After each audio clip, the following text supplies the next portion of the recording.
প্রিয় সাংবাদিক বন্ধুগণ, সবাইকে আসসালামু আলাইকুম। আমাদের স্বতন্ত্র শিক্ষার্থী ঐক্যের পক্ষ থেকে আজকে ডাকসু বিষয়ক যে জরুরি সংবাদ সম্মেলন, সেখানে আপনাদের সবাইকে আন্তরিক শুভেচ্ছা জানাচ্ছি। গত তফসিল ঘোষণার পর থেকেই আমরা যখন প্যানেল নিয়ে নানান ধরনের চেষ্টা করে আসছিলাম একটি প্যানেল গঠনের, তখন হলগুলোতে আমরা যখন সার্ভে করতে যাই, ছাত্রদের সাথে কথা বলতে যাই, তখন কিছু বিষয় নিয়ে আমরা দেখতে পাই যে আমাদের শিক্ষার্থীরা উদ্বেগ প্রকাশ করছে। আজকে প্যানেল ঘোষণার পর দিন সেই বিষয়গুলোকে সামনে রেখে আপনাদের সামনে আমরা এসেছি যে সাধারণ শিক্ষার্থীদের মধ্য থেকে যে বিষয়গুলো নিয়ে তারা বিশেষ করে উদ্বেগ প্রকাশ করছে, সেগুলো পয়েন্ট টু পয়েন্ট আমরা আপনাদের সামনে উপস্থাপন করব। প্রথম যে বিষয়টি আছে সেটি হচ্ছে, আমাদের বিশ্ববিদ্যালয়ের প্রশাসনের পক্ষ থেকে বলা হয়েছে যে হল থেকে আপনার ভোট কেন্দ্রে যাওয়ার জন্য তারা দরকার হলে বাসের ট্রিপ সংখ্যা বাড়াবে এবং বঙ্গমাতা এবং প্রধানমন্ত্রীর সামনে যে নিউ মার্কেট মোড়টা আছে, নীলক্ষেত মোড়টা আছে, সে মোড়ে তারা সিকিউরিটি বা এখানে যানজটটা তারা নিয়ন্ত্রণ করবে। কিন্তু আমরা যেটা অ্যাসেস করেছি যে তাদের এই সিদ্ধান্ত কোনোভাবে ফিজিবল না। মঙ্গলবার হওয়া সত্ত্বেও এই 9 সেপ্টেম্বর আমরা দেখি যে নানানভাবে কিন্তু ওই নিউ মার্কেট এবং নীলক্ষেত মোড়ে সবসময় জ্যাম লেগে থাকে।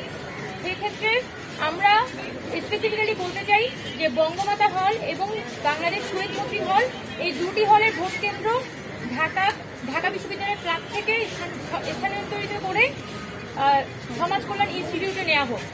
ফলাফল হিসেবে এখানে সাধারণ যে শিক্ষার্থীরা এই দুটি হলে অবস্থান করে, সেই ছাত্রীদের ভোটিং টার্নআউটটা বাড়বে, একই সাথে ওই ইনস্টিটিউশনেরও ভোটার টার্নআউটটা বাড়বে। আরেকটা বিষয়, যেটা কবি সুফিয়া কামাল হলের ভোট কেন্দ্রটা এতদিন পর্যন্ত টিএসসিতে ছিল, সেই জায়গায় সেটি পরিবর্তন করে জিওলজি ডিপার্টমেন্ট, কার্জন হলে যে জিওলজি ডিপার্টমেন্ট সেখানে নেওয়া হয়েছে। সেটার জন্য আমরা প্রশাসনকে আন্তরিক সাধুবাদ জানাই। তবে শুধুমাত্র কবি সুফিয়া কামাল হলের দিকে তাকালেই হবে না, এখানে অন্য আরেকটি হল যেটি শামসুন্নাহার হল, সেই শামসুন্নাহার হলে ভোট কেন্দ্র চেঞ্জ করে ইউনিভার্সিটি ল্যাবরেটরি স্কুল সেখানে নেওয়া হয়েছে। এবং আমরা মনে করি যে হল থেকে যদি ভোট কেন্দ্রের দূরত্ব বেশি হয়, তাহলে ছাত্রীদের মধ্যে ভোট কেন্দ্রে যাওয়ার প্রবণতাটা অনেকখানি কমে যায়। তাই আমরা আশা করি যে শামসুন্নাহার হলের পাশে যে পরমাণু শক্তি কমিশনের ভবনটি আছে, সেখানে যাতে শামসুন্নাহার হলে ভোট কেন্দ্রটি স্থানান্তর করা হয়। এবং সেটার জন্য কর্তৃপক্ষের সাথে পরমাণু শক্তি কমিশনের যে ধরনের আলাপচারিতা প্রয়োজন, যে ধরনের ডিলিংসে যাওয়ার প্রয়োজন, আমরা আশা করব যে প্রশাসন এই ডাকসু নির্বাচনের স্বার্থে, শিক্ষার্থীদের স্বার্থে এই শামসুন্নাহার হলে ভোট কেন্দ্রটি পরমাণু শক্তি কমিশনে স্থানান্তরিত করবে।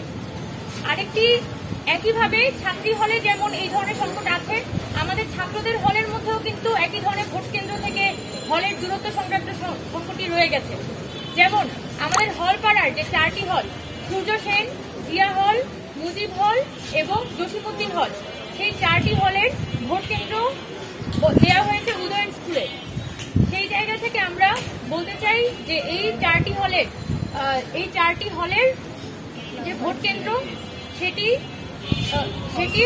হয় এটা ঢাকা বিশ্ববিদ্যালয়ের ক্লাব অথবা এটি এফবিএসসি স্থানান্তরিত করা হোক।